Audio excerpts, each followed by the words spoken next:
Lectura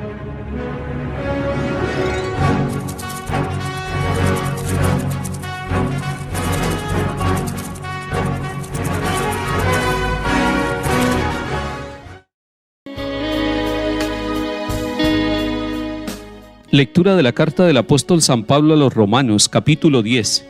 Si tus labios profesan que Jesús es el Señor y tu corazón cree que Dios lo resucitó de entre los muertos, te salvarás.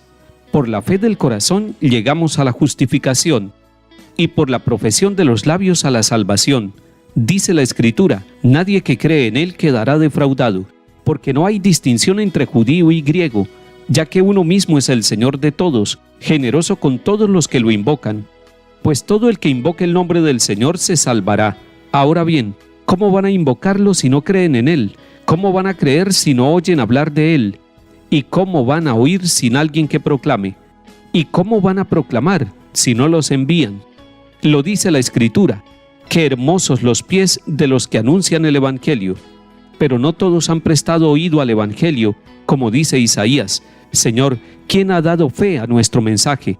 Así pues, la fe nace del mensaje, y el mensaje consiste en hablar de Cristo. Pero yo pregunto, ¿es que no lo han oído? Todo lo contrario, a toda la tierra alcanza su pregón, y hasta los límites del orbe su lenguaje. Palabra de Dios, te alabamos, Señor. Estamos celebrando hoy la fiesta del apóstol San Andrés, uno de los 12. El mes de noviembre termina con esta celebración hermosa. Estamos dando gracias por Andrés, que es intercesor nuestro como apóstol y como columna de la iglesia. Recordemos que Andrés era hermano de Simón Pedro y que según el Evangelio de Juan fue el primero que encontró a Jesús el Señor y fue y buscó a su hermano para que lo conociera también. La carta a los Romanos en el capítulo 10 que acabamos de escuchar nos está hablando de los labios y del corazón, labios que profesan que Jesús es el Señor. Es muy interesante que usted y yo con los labios podamos proclamar la grandeza de Jesús, el señorío de Jesús, poderle decir con los labios, Señor, tú eres mi Dios, tú eres mi Salvador, en ti he encontrado la paz de mi vida y la luz. Señor Jesús, renuévame. Señor Jesús, sálvame y salva mi familia. Se lo decimos con los labios, es decir, con los labios profesamos nuestra fe y nuestra confianza en Jesús, el Hijo de Dios. Pero no basta con que nosotros proclamemos con los labios, nos dice Romanos 10, es necesario que nuestro corazón crea que Dios resucitó de entre los muertos a Jesús. Y entonces, si usted y yo creemos con todo el corazón que Cristo resucitó, que Cristo está vivo, que el Hijo de Dios ha vencido a la muerte, entonces nos encaminaremos por la salvación. Porque dice San Pablo en el capítulo 10, por la fe del corazón llegamos a la justificación y por la profesión de los labios a la salvación. Pero miren qué interesante lo que el apóstol Pablo en este capítulo 10 nos enseña. Nos hace unas preguntas. ¿Cómo van a invocarlo si no creen en Él? Segunda pregunta, ¿cómo van a creer si no oyen hablar de Él? Tercera pregunta, ¿cómo van a oír sin alguien que proclame? Y cuarta pregunta, ¿cómo van a proclamar si no los envían? 4 preguntas fundamentales. Ante la primera, decimos que cuando nosotros invocamos el nombre del Señor en nuestra vida, es porque estamos creyendo en Él. Y usted y yo lo invocamos cuando nos hacemos la señal de la cruz, cuando lo alabamos con un canto o cuando repetimos una oración, cuando somos capaces de expresarle con nuestras propias palabras al Señor Jesús lo que sentimos y lo que necesitamos. La segunda pregunta asocia el creer con el oír. Oír hablar de Él nos lleva a creer. Qué bueno que estemos atentos para oír la palabra del Señor. Qué bueno que nosotros estemos disponibles para que por distintos medios la palabra nos llegue a la vida.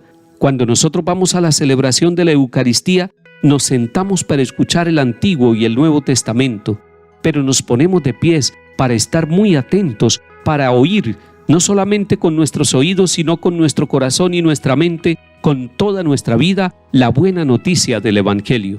Oír nos lleva a creer. Incluso en las relaciones humanas, cuando nosotros nos atrevemos a oír a los demás Cuando tenemos tiempo para escuchar al otro, empezamos a creer en el otro, a respetarlo, a valorarlo, a conocerlo más profundamente. Pero San Pablo va mucho más allá y hace una tercera pregunta, en la cual asocia el oír con la proclamación. ¿Cómo vamos a oír si no hay alguien que proclame? Es necesario que haya proclamadores. Proclamadores de la palabra son todos aquellos que anuncian con su vida y con la profesión de fe pública que Cristo es el Señor. Un catequista es un proclamador de la palabra. Un servidor de la liturgia es un proclamador de la palabra.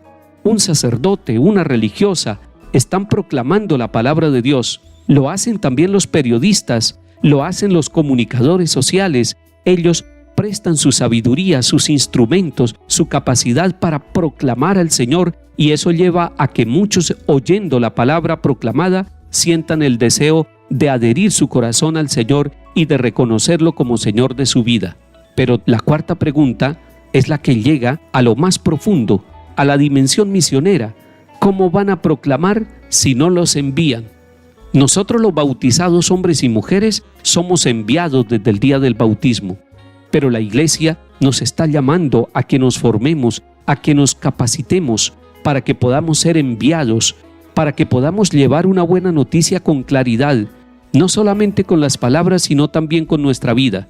Y San Pablo en este capítulo 10 de la carta a los Romanos cita el Antiguo Testamento, cita al profeta Isaías para decir: qué hermosos son los pies de los que anuncian el Evangelio. Qué hermosa es la vida de una pareja de esposos que anuncia el Evangelio. Qué hermosa es la vida y la voz y el canto de los jóvenes que anuncian el Evangelio. Qué hermosa es la vida de un niño que desde pequeño se convierte en buena noticia por la manera como vive, por la manera como ora, por la manera como escucha la proclamación del Señor y como lo anuncia con su vida.